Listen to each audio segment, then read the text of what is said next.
시청자 여러분 안녕하십니까.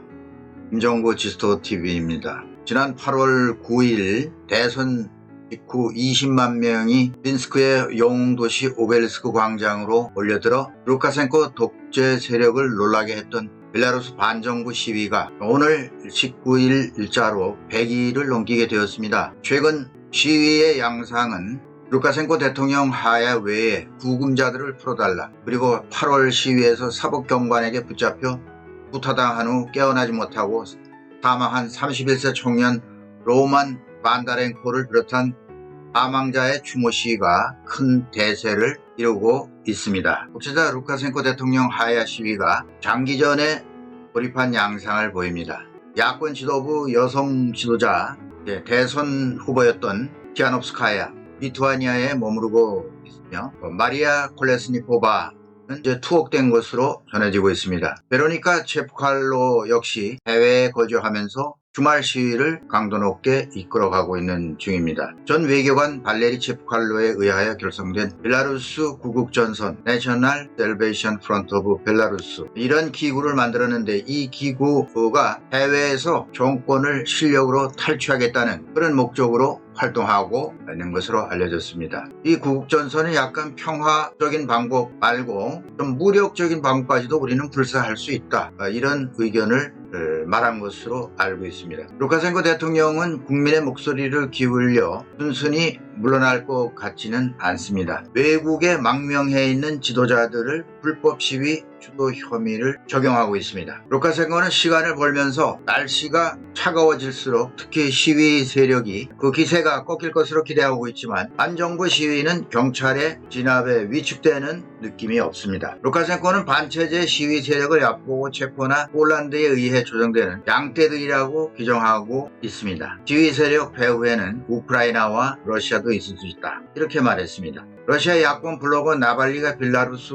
현장을 직접 와서 중계를 했으니까 물론 그런 얘기가 나올 수도 있는 겁니다. 루카센코 대통령은 이미 부정선거가 들통났지만 순순히 물러나지 않겠다고 하면서 시위가 한창인 8월에 민스크 트랙터 공장을 방문해서 내가 죽기 전까지 재선거는 없다, 내가 죽기 전까지 재선거는 있을 수 없다라고 말했다고 합니다. 이것은 사태를 정면으로 돌파하겠다 라는 말로 들리죠. 전에도 이와 같이 당근과 채찍으로 시위대를 진압한 적이 있으니까요. 2010년에 대선 때도 말은 이렇게 해놓고 뒤에 와서는 탄압을 가진 거죠. 국민의 요구를 수용하는 척 하면서 무력 진압으로 끝을 보겠다는 겁니다. 21세기 차르 푸틴 대통령이 든든한 뒷배로 버티고 있으니 걱정이 없다는 얘기입니다. 루카센코는 지금 태연히 6기 대통령 직무를 수행하고 있습니다.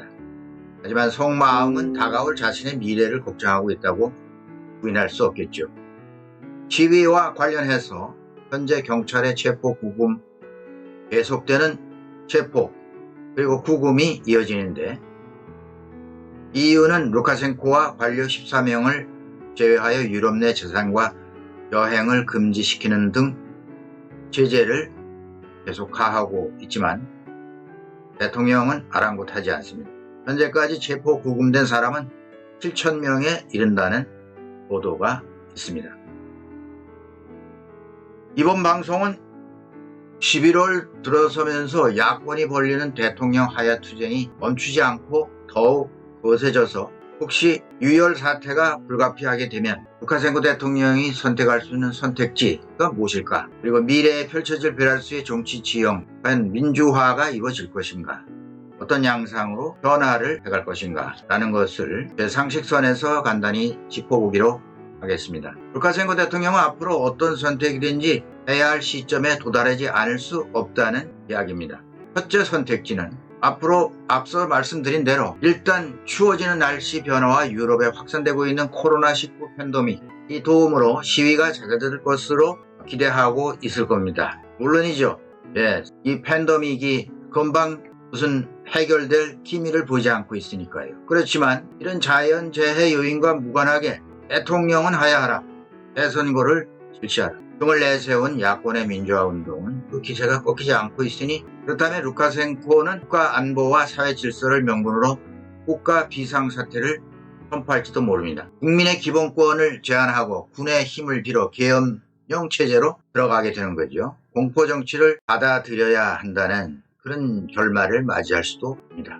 루카셴코로서는 최고의 강수를 쓰는 것이죠. 루카셴코는 러시아 푸틴 대통령과 지난 9월 14일 흑해 휴양도시 소치에서 벨라루스 사태에 대한 구체적인 의견을 교환한 것으로 알려졌습니다. 러시아와 에너지 문제로 인한 소원한 관계가 지속되고 있었지만 사태가 급한 나머지 공동 운명체라 할 수 있는 푸틴 대통령이 벨라루스의 경제위기 극복을 위해 15억 달러를 제공하기로 하였다는 이야기입니다. 15억 달러는 우리 돈으로 한 1조 한 4천억 되는 엄청난 돈이죠.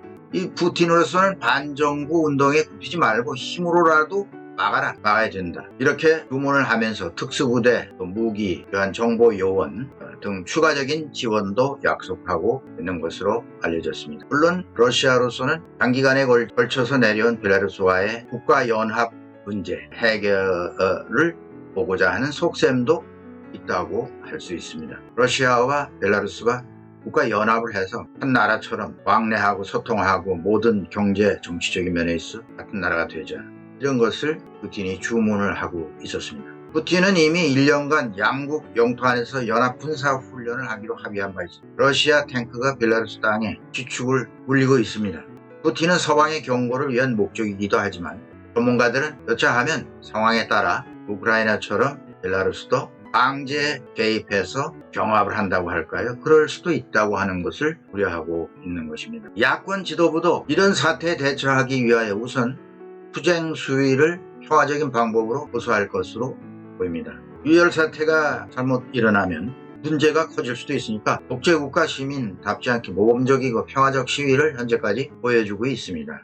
특히 여성들의 애국적 시위가 돋보이고 있죠. 하지만 이들의 검거와 진압은 남성, 여성, 노인, 어린이 할 것 없이 똑같이 취급을 해서 쥐막지하게 반압을 하고 있는 실정입니다. 특히 서방 세계의 비호를 받기 위해서도 그렇고 러시아를 자극함으로써 푸틴에게 비밀 줘서는 안 된다는 것입니다. 그래서 어쩌면 무기를 뒤에 감추고 있는 루카셴코 입장에서는 평화적인 시위가 오히려 더 두려울 수도 있겠다. 그런 생각이 우크라이나 유혈 민주화 사태도 그렇습니다. 북동부 지역 중심의 친서방 정권이 탄생했지만 시위에 밀려 야누코비치 당시 대통령이 러시아로 도피하고 많은 사람이 참상을 겪고 크림반도가 이듬해 러시아에 강점당해 뺏기는 비극을 초래한 사건이 벌어졌습니다. 마이단 사건이죠. 상처뿐인 영광, 우크라이나의 당시의 현실이었습니다. 우크라이나처럼 푸틴에게 좋은 일 시키는 그런 결과가 되어서는 안 된다. 그런 생각을 야권에서는 하고 있습니다. 야권 시위대는 부정선거로 당선된 루카셴코 대통령을 대통령으로 인정하지 않고 있습니다. 당장 하야하고 재선거를 해야 한다는 주장입니다. 야권은 대선 후보였던 티하nov스카야를 임시 대통령으로 인정하고 있습니다. 정권을 이양받기 위해 7인 조정위원회를 구성하고 노동자들에게 총파업을 요청하고 또 이들을 끌어들여 세력화하고 있습니다. 이렇게 투쟁 세력을 조직하고 보강함으로써 점차적으로 루카셴코를 압박해 들어가고 있다고 할 수 있습니다. 하지만 루카셴코도 바보가 아닌 이상 야권 요청대로 재선거를 한다거나 그러지는 않을 것 같습니다. 재선거를 하게 되면 다시 당선된다는 보장도 없고 또 그가 이제까지 저지른 불법적 부정선거를 비롯해서 가진 폭력적 진압 행위 이런 위법적인 그러한 사항이 결국은 재판에 회부될 수 있기 때문에 재선거는 없는 겁니다. 재선거는 결국 자신의 자살 행위나 마찬가지죠. 국영방송 벨라루스 24와 인터뷰에서 내가 그냥 물러날 수는 없지만 권력을 나눌 용의가 있다. 이를 위해 헌법을 개정할 수 있다. 대안안을 국민투표에 붙인 뒤 새 헌법에 따라 총선은 물론 대선, 지방선거도 다시 치를 수 있다. 루카셴코 대통령은 이렇게 말했다고 합니다. 대통령에 집중되어 있는 권력을 의회와 사법부로 각각 분산해 놓고 총선을 통해 새 대통령을 뽑자는 겁니다. 그렇게 되면 더 이상 바랄 바가 없는 것이죠. 하지만 이게 바로 러시아 대통령 푸틴이 써먹던 꼼수죠. 아니 푸틴 아니 루카셴코도 지난번에 이렇게 써먹었던 그런 수법입니다. 국민의 요구를 들어주는 척하면서 대선 끝나기 무섭게 무자비한 탄압을 가했던 살아있는 사례를 시위대가 모를 턱이 없습니다. 어찌 되었든 26년 집권에 자신의 권력을 순순히 내려놓을지는 의문이고 장기 집권을 가능하게 했던 세력, 친 루카셴코 세력, 대표적으로 벨라루스 군부, 그리고 경찰, 관료, 그리고 벨라루스 국민 중에서 구소련 체제에 아직도 젖어있는 많은 국민들, 이런 사람들이 독재의 버팀목이 되고 있는 이런 상황인데, 이런 지지 기반이 있음으로 인해서 벨라루스 정치 지형에 변화가 있을 수 있겠나.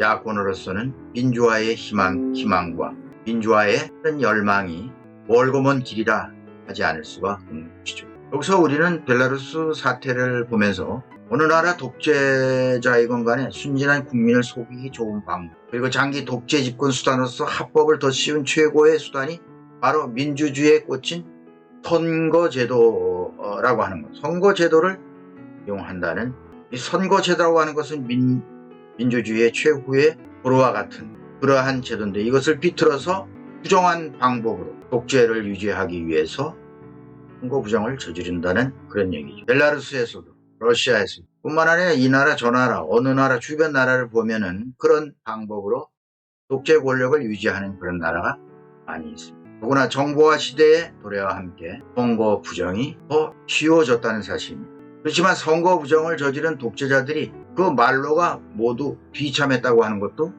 우리는 그런 역사적인 사건을 통해서 교훈을 얻을 수가, 이 독재와 싸우는 벨라루스의 야권 민주시민들, 자국 국민이 평화적 시위대 앞에 군복을 입고 헬기를 타고 자동 수총을 들고 나타난 루카센코 대통령, 국민에게 쥐새끼, 양떼들이라는 거친 말을 마구 내뱉는 대통령, 자국의 야권 지도자에게 불쌍한 소녀들 이러면서 비하하는 대통령, 검거를 피해 도주하는 비무장 시민을 경찰봉으로 두들겨 패서 잡듯 하는 경찰. 과연 아름다운 벨라루스 국민이 사람 취급을 받지 못하고 쫓겨다니며 살고 있는 이런 형편에 있습니다. 자유와 인권의 가치를 생명으로 여기는 서방 세계가 무엇을 어떤 방법으로 이 나라를 지원해 줄지, 먼 나라지만은 우리가 한번 지켜볼 만한 일이라고 볼 수 있습니다. 네, 오늘은 이만 하겠습니다. 시청해 주셔서 감사합니다.